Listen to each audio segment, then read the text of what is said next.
graduated with a first class. So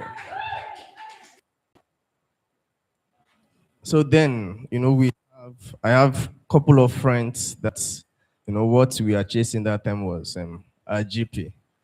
And why was that we had this intention of, you know, Japan, you understand, to Japan to go and study abroad. So about four of us like that in different departments, we attended the same fellowship and we were deliberate about it. And we were able to make it. All of us were able to graduate to the first class. And, when I went for service, because that was the vision, my intention was, at least if you want to study abroad, there are certain documents. You already have a good academic standing. There are certain documents that you have to have. Talk of international passports, medium of instruction, and every other thing, transcripts. So I was working towards that as I was earning, collecting my halawi. I was trying to use it to get those documents. And after getting the document, then we started applying. One of us was able to get it that year. So, second year, we continued. But deep down within me, there is, in as much as I wanted to push forward towards it, there was a restriction within me that year, that time, that was pushing me backward. I didn't know what it was, but there was a restriction. But in as much as I want to draw back also, there are friends that will motivate me to say, okay, have you done this? Have you done that? So we kept pushing. And first year went, nothing. Second year, nothing. And later I realized that. So at a point, to my friends then, because others were able to get it, all of them, except me. So it was looking as though I was not serious. It was looking as though. So at a point, I was even tired of applying that. We applied to a lot of things, Commonwealth, MasterCard, um, Poland, Turkey, and a lot of them like that. So, but then it was not working. I didn't know what happened because we all had the same this thing. In fact, I will write my essays, send it to those that have won the scholarship so that they can review it for me. But yet, it seems as though it wasn't working. So when it was not working, I said, okay, let me stay in. When I came back to Ibadan, I said, let me reside in Abeokuta so that at least let me stay in academic environment whereby I will still be fresh and keep pushing. As I was applying, so, but one thing I noticed based on that decision was that, once I go to Abeokuta, I was sculpted with a friend. There was no money to even say I want to settle down there. So I was sculpted with a friend, maybe get a menial job to just keep spirit and soul alive. And after a while, when there's when the spirit and soul looks as if it's not, I have to rush down to Ibadan again to go. So once I'm able to gather a little fund, I'll still go back to Abeokuta. I did that for like 3 times. But my deliverance started the day I joined Citadel, and I aligned my heart with it. So the passion to say, okay, I'm going to Abeokuta, coming back, that died down. Then, but during those period, I was having business ideas that, even though I had the business idea, there was no money to fund it. So I it somewhere. So when I joined, before I joined Saturday, I've already started, okay, let me start to do horticulture, garden. So I had a garden that time around challenge, but it was frustrating. Really, really frustrating. Why? Not because there was no money there, but because I didn't have enough funds to sponsor it. And I now look at people around me then that was doing similar thing. People that have been there for 20 years, 30 years ahead. I looked at their life And I felt this is not the way I want to end my life. So I had to shut it down and say, okay. So when I joined Citadel, I met Dick Fair and wonderful people. So I began to see that there is an opportunity to also work online, remotely. So I began to take courses to already have a foundation in data analysis. I said, okay, let me keep building myself up in data analysis and also research writing. So I was taking courses on that and I was doing that. I missed that there were jobs that came. I keep applying for jobs also so that there were jobs that came, but then there were some, about two or three came. Lagos, location Lagos. In fact, there was one they were even begging me that okay, I should just come. It was in my field. They said accommodation is settled. We did interviewed and I was picked. And they were saying that just come and start. But I knew that God wanted me to be in Ibadan at that time. So I had to decline the offer. On those states, like that, different offers that time. I couldn't pick it because I understand if you are where you're supposed to be, you get. So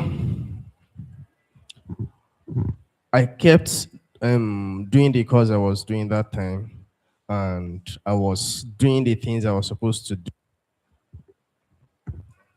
So little,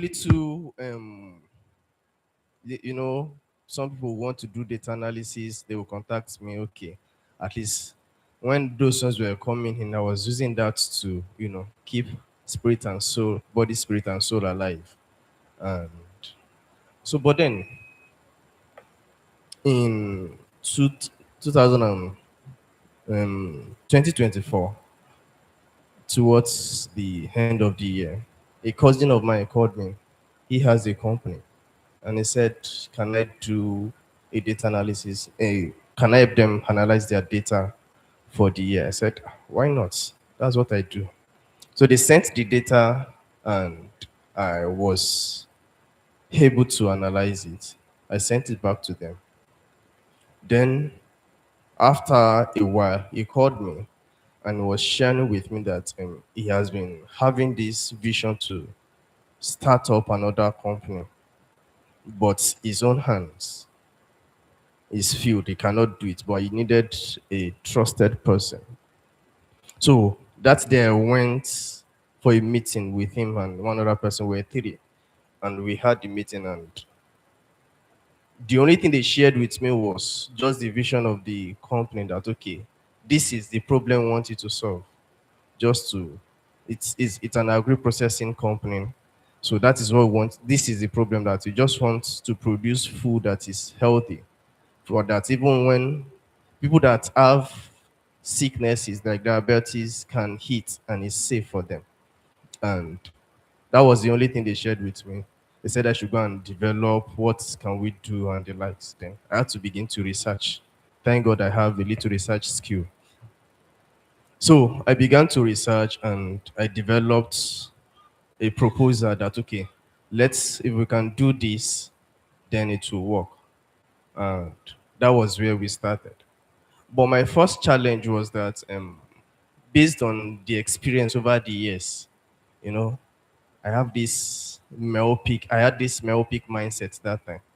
So when they said they want to start up a business, so I was thinking of okay, just something small, that at least if you can just be producing small, it will work.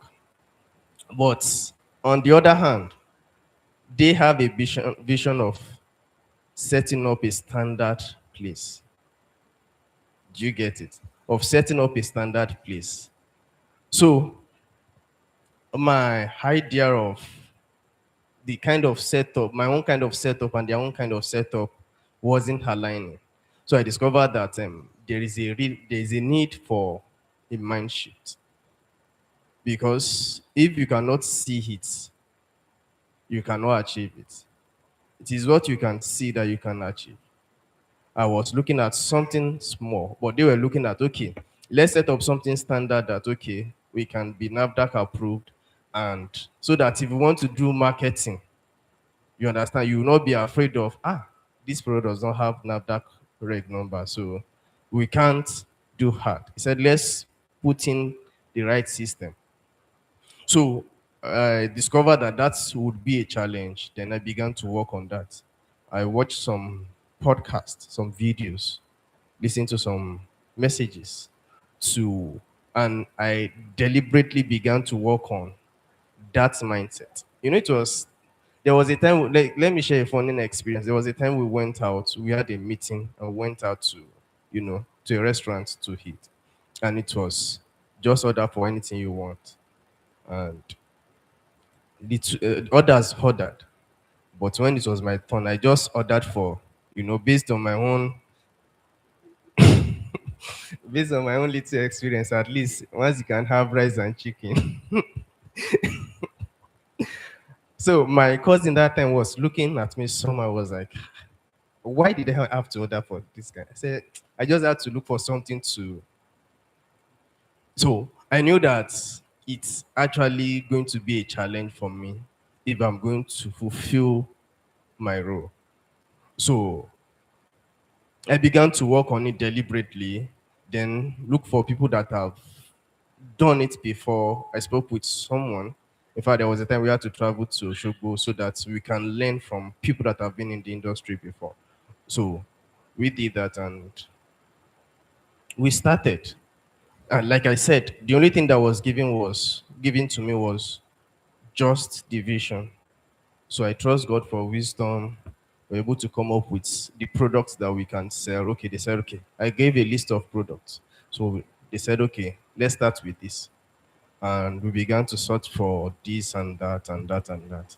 But one of the things that I would like to share that helped me in the in the managerial role, was the fact that beyond the courses that I've taken and the likes, beyond the videos that I watched, the church actually had impacted me a lot. There are times that we'll be in media units, we'll have a challenge and we'll just be brainstorming. How do we solve this thing? How do we stop this thing? That those days we were just thinking we are doing it for God, but then it's developed something, problem thinking. Do you understand? Problem solving. So when there is a challenge, you can easily think of what is the solution. There are times that I remember there was a time Pastor Joshua would tell us that, okay, you are the one in charge for this month, even though we are not the media head. So we'll put somebody in charge that you'll be the one that will share the roles and the responsibilities. As little as those things were, they were developing the leadership role. And when I look at Daddy closely also, if you have watched Dad, you know that Dad is a good manager. He knows how to manage everybody. I just discovered that if you are working with Daddy, Daddy will look at you and will know the perfect role that you'll be performing, and you'll be doing it well. Am I correct? So I noticed that about Daddy, and I began to watch the way he's doing it, the way he handles people and the likes. So when we started, um, we got a place and we did the setup. When it was time to get workers, I knew that it's actually a thing. The success of the business depends on the kind of workers. I trusted God for the workers. And eventually, after setting it up, a month after, I told them that, okay, let's even have reviews from the people that have taken the products. Let's see what their review was that time. And then their their review actually made me happy, because majority of it were people say, okay, I love the packaging, I love this, I love that, I love this. Okay, the product was very nice, this thing was very nice, and I was very happy for that. because that made my boss also to trust me more, because since there is a positive review from people, it's not as if people are saying that the product was not okay and the like. So I want to thank God equally for the wisdom He gave to me.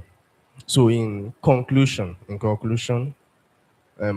I just want to admonish us. Number one is that, like that, we always say that find your place, fit into your place, and function in your place.